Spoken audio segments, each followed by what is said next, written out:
And is Health and Human Services Secretary Kathleen Sebelius hiding a secret? There are new accusations that she could be shaking down big companies and getting private donations to push, guess what? Obamacare. An HHS spokesperson refuses to answer questions about Sebelius' soliciting funds for the group Enroll America. Susan Crabtree is a reporter for the Washington Examiner. She joins us. Susan, thanks for being with us. Why won't HHS tell you guys whether Sebelius is fundraising for Obamacare? Well, because this started last year in May when the news first broke that she was fundraising. And so now there was a big uproar over it. Republicans in the Senate and the House started asking for investigations. Inspector General of the Health and Human Services investigation, a probe by the General Accounting Office. And basically, we haven't heard if any of that had happened. So what I did is I went back and I FOIA'd the emails that have anything to do with Enroll America that from Health and Human Services government officials. And basically, it saw very close coordination between Enroll America and Health and Human Services officials and Sebelius on fundraising. And so I asked the obvious question yet on Friday and said, are you still doing this despite last year's uproar? And the response was very vague. Did they sidestep the question, basically? And what about this whole idea of, you indicated this started in 2013. Shouldn't Sebelius' time have been better spent working on the rollout of Obamacare and monitoring the website as opposed to trying to fundraise? Doesn't that tell you that she already knew this thing wasn't going to work and they needed as much money as they could to give to someone else to promote this Obamacare law?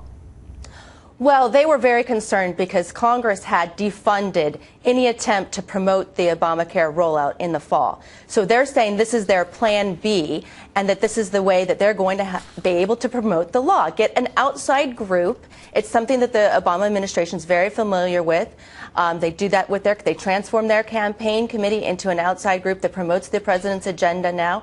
So now we have an Enroll America that is founded for the sole reason of promoting the health care law and the enrollment numbers, getting them up. All right. And now you have Sebelius soliciting funds. Okay, and she is soliciting funds from whom? She is soliciting funds from the Robert Wood Johnson Foundation, H&R Block, Johnson & Johnson, which the Health and Human Services Department regulates, and Kaiser Permanente, an insurance provider in California. All right. Thanks so much for being with us. And so Secretary Sebelius' alleged fundraising might be unethical, but is it illegal? Georgetown constitutional law professor Nicholas Rosencrantz joins us. All right. Good evening, Professor. Let's start with the first question. Is the fundraising by the Secretary of Health and Human Services to raise money to promote a law that's, by all accounts, a disaster, is that unethical? Is that allowed? Well, the investigation into this issue is still ongoing. There are congressional committees that are looking at this. The GAO is looking at this, and these are actually quite fact-specific questions. So, we probably shouldn't prejudge the results of those investigations as to the ethical or the legal question. All right. Well, let me ask you this. Isn't it the case that Johnson & Johnson, it makes healthcare products, Health and Human Services regulates Johnson & Johnson? I mean, to me, it seems like a little bullying, a little intimidation. I'm your regulator. I can regulate your company, cut your bottom line, and I want you to give me money for somebody else. I mean, to me, that's worse than unethical. It's bullying. It's intimidation. Well, you're quite right. I mean, there are two constitutional reasons to be alarmed by this dynamic. One is, Congressman Gowdy referenced the power of the purse. This is perhaps the most important way in which Congress is able to constrain the executive branch. But if the executive branch can go around the appropriations process and get its money from elsewhere to come up with its own enforcement priorities, that cuts Congress out of the loop when the founders really thought that the power of the purse was going to be a crucial separation of powers safeguard. But in the end, if they're raising this money, and after Congress has defunded that particular request by Sebelius, I mean, wouldn't you think that Congress would want to take some specific actions? Because she's going around Congress the way the president is going around Congress. Well, you would, and you heard Congressman Gowdy suggest some ways that they might. But if the executive branch can really go around Congress to get its own funding for these programs, that's a really kind of an alarming extension of executive power and a subversion of the way the separation of powers is supposed to work. And what do you think? I mean, you're a law professor. What do you think of this power grab and all of these executive orders? Do you think that, although they say that this president hasn't used as many as others, do you think that these are different?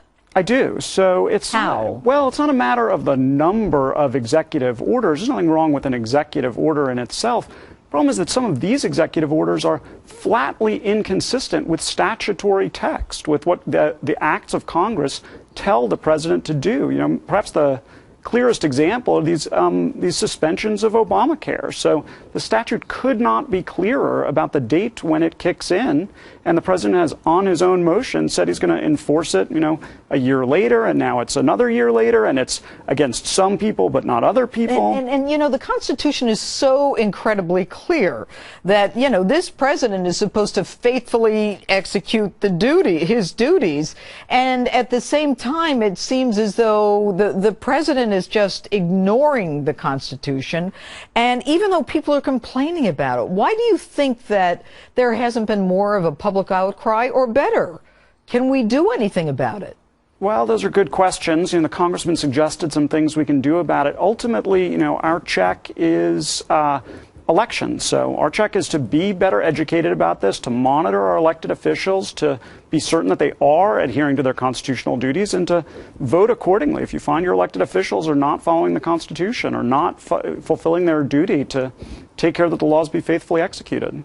And if the selective, I would think that selective enforcement, and now we know from the targeting of, you know, conservatives by the IRS, that this is a message to big corporations that can be regulated, that, you know, we can come after you too, not just with the IRS, but HHS in terms of regulations. I mean, you're a constitutional law professor. I mean, there's a great deal that you know about the Constitution. Have you seen this kind of thing before? Well, you're quite right. So the president's duty is to take care that the laws be faithfully executed. And so this Secretary Sebelius story is all in the shadow of the president's various decisions to enforce certain laws and not other laws, and enforce them against some people and not other people. So if the secretary says it'd be nice if you gave some money to this organization, you have to be bearing in mind that you know, he's got the hammer behind that request. It's kind of like your jailer that you rely on for food. But Professor, thank you very much for being with us tonight.